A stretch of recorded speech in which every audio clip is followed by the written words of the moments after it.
Coming up in this week's Fever Film Room, after dropping 5 of their last 6, how do the Fever turn things around? We're joined by the television voice of the Indiana Fever, Chris Denari, to talk stopping the skid. And we'll take an in-depth look at Saturday night's game when the Fever visit the Dallas Wings. All that and more is coming up right now. Well, welcome into the Fever Film Room. I'm Pat Boylan. Joining us here for the first time on the show, Chris Denari. You know him, of course, as the television voice of the Indiana Fever, as well as with the Pacers. Chris, the Fever, they've lost 5 of their last 6 and a little bit of a slump here. You've done a handful of these games, including the most recent one against Washington. Are there trends that you've seen that you would like the Fever to get corrected? Yeah, I think what we've seen offensively in the wins, they're averaging nearly 90 points per game. In the losses, they're averaging less than 70 points per game. So they're not playing at the pace that we saw in the preseason and the pace that Stephanie White wants to play. She wants to space and pace, and that's just not happening right now. And part of that is, I know we'll touch on it, the three-point shooting. Right. They were best in the league last year at about 36%. They're shooting 27% from three-point range right now. In the last 6 or 7 losses, they're below 20%. So they're not able to space the floor with their three-point shooting. They're really not getting out in transition. And this team is not as good as it has been in the past defensively. They're just not. And so in the past, they were a good defensive team that could get by with some, not so good offense. That's not the case right now. So they've got to find a way to be better offensively. When you look at that three-point line, they've obviously got the players who can shoot it. They did it last season, and Tiffany Mitchell has come in and only proven that she also can shoot it. Do you feel like this is something that regresses to the mean, or is there maybe a bigger issue there? Well, I think some of them are slumping. I mean, Marissa Coleman was a 37% three-point shooter last year. She's shooting below 20%.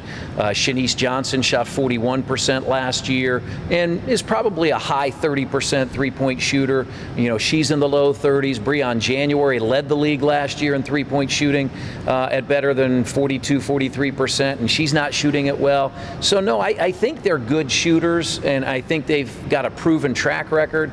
For whatever reason right now, they're just not putting the ball in the basket. I think another thing that sticks out to me, you look at least from a points per game perspective, the leading scorer for the Fever right now in the season is Tamika Catchings, of course, in her final year. The second leading scorer is Tiffany Mitchell. It's been fantastic to see how good she has been, but I think you'd like to see some of those other pieces step up, and there's been injury, and there's been Marissa Coleman, who hasn't stopped playing basketball for over a year. There's been reasons for that, but I think you'd like to see maybe some of those other pieces step up a little bit. Yeah, they've just been way too inconsistent. I mean, one of the strengths of this team early in the year when they were scoring in the 90s was they had 7 players in double figures. You could count on starters, you could count on the bench. I mean, go back to Wednesday night's game in Washington.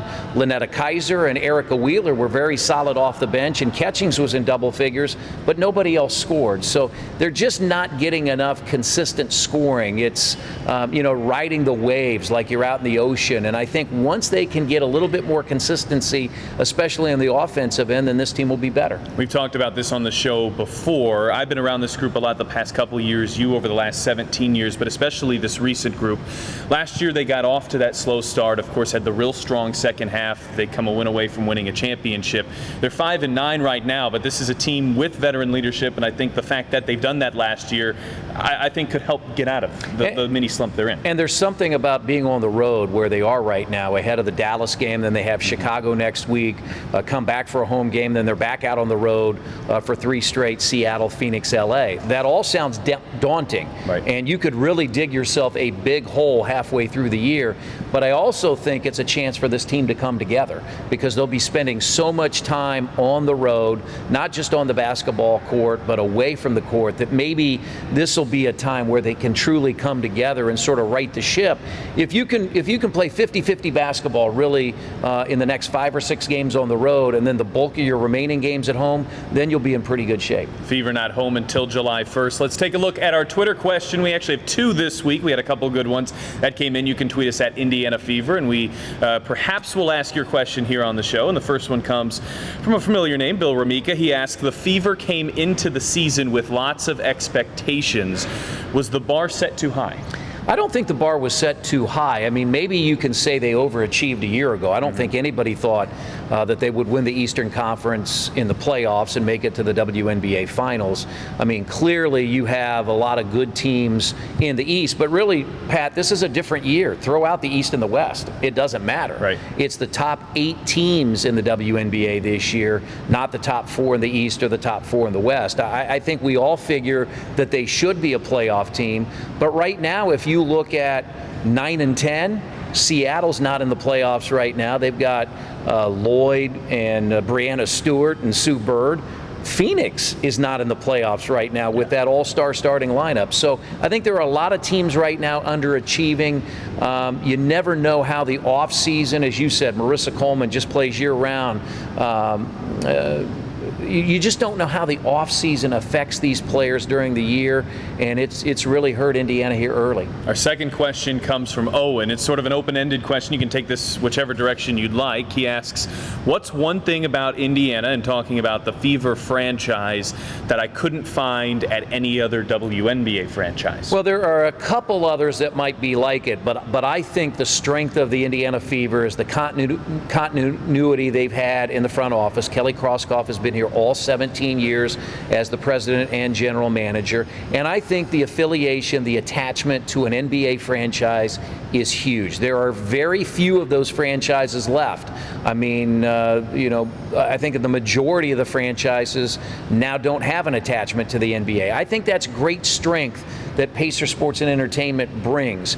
It's, on the digital side, on the sales side. I mean, not just on the basketball side, but I think throughout the entire franchise, there are a lot of assets and resources that the Fever have that other franchises don't have. So I would think that is a huge factor on why this franchise has been so successful. 11 straight years in the playoffs. That's the longest in the history of the WNBA. I think that says why this franchise is so great. All right, Owen and Bill, thank you for your questions. Before we let you go, let's talk about the Wings. That's Indiana's next game coming up. They're 6-7. Dallas visited here in the season opener. They got the victory in this building. They've got Skylar Diggins back now, and I think especially her last 2 games, she's averaging 24 in her last 2. She's really started to kick it into her high gear. Yeah, this is a very deep team. When they beat Indiana early in the year, you're right, they did not have Skylar Diggins, they did not have Glory Johnson. So you had, 2 players who could be all-stars in this league. I mean, Diggins has been an all-star. So they're a very talented team. They're very deep. They just came off a couple of wins against Phoenix. I mean, this will be a tough game for Indiana. I've watched a number of the Dallas games, a first-year franchise in that city. They've opened their arms and put them around that franchise. They've had some good crowds. So that'll be a tough place for the Fever to play on Saturday. And what's interesting, scoring is up in general in the league, but Dallas, a team that really likes to play fast. They're at 86 points per game. I would think slowing them down a big early factor for Indiana. Yeah, I think the one thing that the Fever have to do, they've got to do a better job on the glass. Now, we saw them out-rebound for the better part of the game Washington on Wednesday night after they were badly out-rebounded by New York last Sunday. That's something, it's interesting, Pat, the other night, we saw one guard. At one point, Stephanie White had Erica Wheeler at the point, and she was playing with Tamika Catchings, Devereaux Peters, Lynetta Kaiser, and Erlena Larkins. I've never seen that group on the floor, let alone 4 big people. So right now, Steph is searching just for a combination that can turn the corner. All right, again, Indiana is in Dallas. That's on Saturday. Their next visit here to Bankers Life Fieldhouse is on July 1st. It's against San Antonio. You can get tickets for that if you are watching this on the website right now. Just click the tickets tab above us or feverbasketball.com/tickets. That'll also be a television game, correct? It will be. Fox Sports Indiana. We've got great partners this year. Fox Sports Indiana and MyIndyTV 23. All right, the television voice of the Indiana Pacers, of course, Fever as well. Chris Denari, thanks for your time. Thanks, Pat. All right, that'll wrap it up for this week's Fever Film Room. We'll see you next week.